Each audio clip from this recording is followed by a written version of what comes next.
Hello, I'm Robert Martinez, state historian of New Mexico, and this is New Mexico History in 10 Minutes.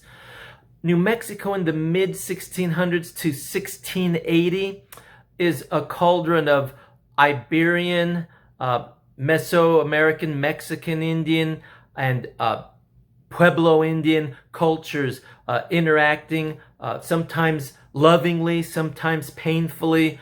But what we start to see of the culture there is that it's very unhealthy. There's some dysfunctional things going on in our communities here. And most of what we know about New Mexico in the 1600s, we get from Inquisition documents. They are documents that obviously are reporting strange behaviors, strange activities in New Mexico, things that are not always acceptable or normal. So we have to be careful that we don't think, oh, well, this is what everyone was doing. No, it's not what everyone was doing, but it does give us an idea of what some people were doing. So these documents are housed, the originals are housed in the National Archives in Mexico City. Most of what we know about New Mexico, we have to look outside of New Mexico for this time period, because just about all of our documents, civil documents, church documents, were destroyed in those events of 1680. So we don't have very much here in New Mexico from that time period. But what we do know from Inquisition documents is that there were a lot of people accusing each other of witchcraft and sorcery, of love magic, wives trying to control their husbands from cheating with other women, Spanish and Native American. Oftentimes they were going to pueblos to get these filters and powders and hierbas, herbs, to anoint and chew on and try to control their spouse. It's interesting, looking at those documents, most of the accused so-called witches were from San Juan Pueblo. Today it's called Okeawinge, but it was certainly considered a center of some sort of spiritual energy or power that would eventually really come to a fore again in 1680. Well, we learned that the priests were not having much success from, say, 1625 to 1680 in wrestling these ideas from the Pueblo people or from the Hispanic, Spanish people here. They were all doing this, and when they were caught, the Hispanic people would always blame an Indian for doing it or teaching them how to do it. So there's that aspect of it. But what becomes clear is after about 5 or 10 years, by the time we get to about 1630, 1635, it's almost as if the Franciscans just give up on trying to control these elements in society, and they instead go after accusations of bigamy, men who are married elsewhere, whether in Spain or in Mexico, New Spain to the south, and then coming up here and marrying women while they're not supposed to be marrying another woman because they're already married. The most notorious case is that of Diego de Vera, who in the 1620s comes to New Mexico. He's from the Canary Islands, a Spaniard. He marries a local woman, Maria de Avendaño, and they have 2 kids, 2 girls. And when Fray Alonso de Benavides comes here, he confesses to him. He says, I'm married back in Spain in the Canary Islands, and I don't know if my wife has passed away. So this becomes a big issue, and he is taken down to Mexico City to face the Inquisition. And we have the legajo, the case. It's many pages. He gives his genealogy. It's fantastic. He talks about his life in New Mexico and how he left the Canary Islands to find a new life of wealth and stability in the Americas. A story of immigration. It's the same in every century. Well, the Inquisition really comes down hard on him and says, you're going back to the Canary Islands to be with your wife, and he has kids with her back in the Canary Islands, and you're never to return to New Mexico. So he has to leave New Mexico, and that's that. The marriage is annulled, and those 2 kids of his marry into the other families. I think they marry into the Montoya family. I descend from him at least 3 times, and I think all New Mexicans have him as a common ancestor. So there you go.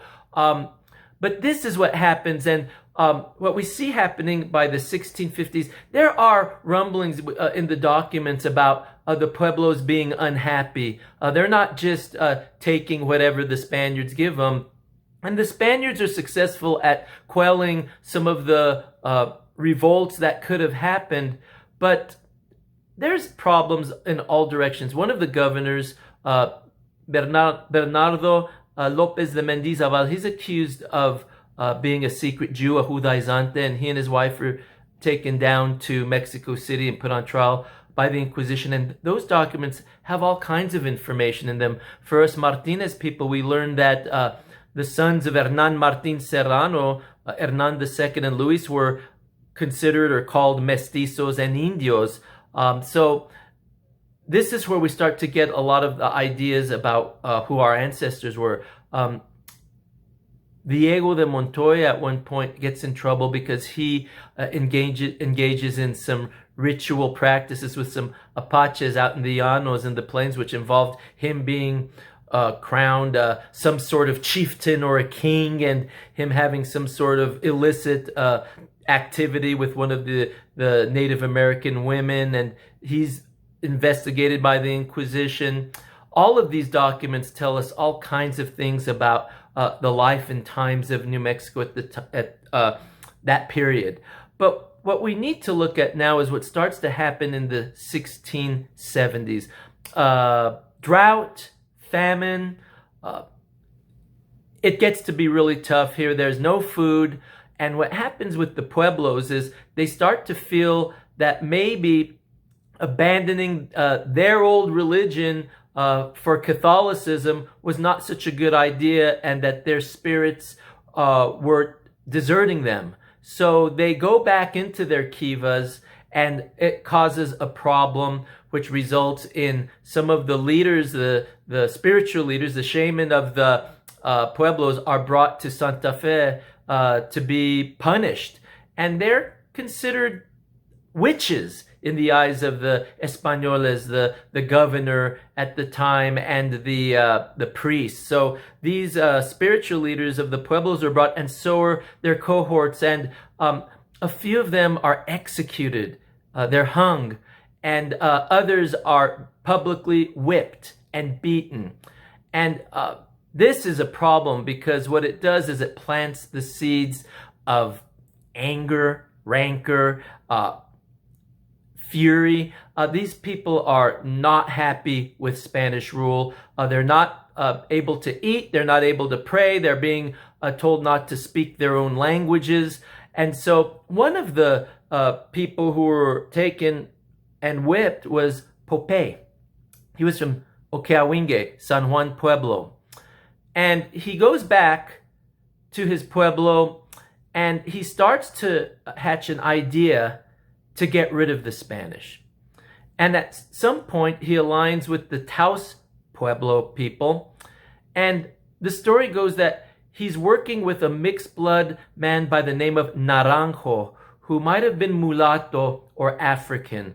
He was described in some documents as being very tall, a very large man with dark skin and large yellow eyes. And he's cast in the role of some sort of demonic witch or supernatural sorcerer. So this all comes to a head in August of 1680.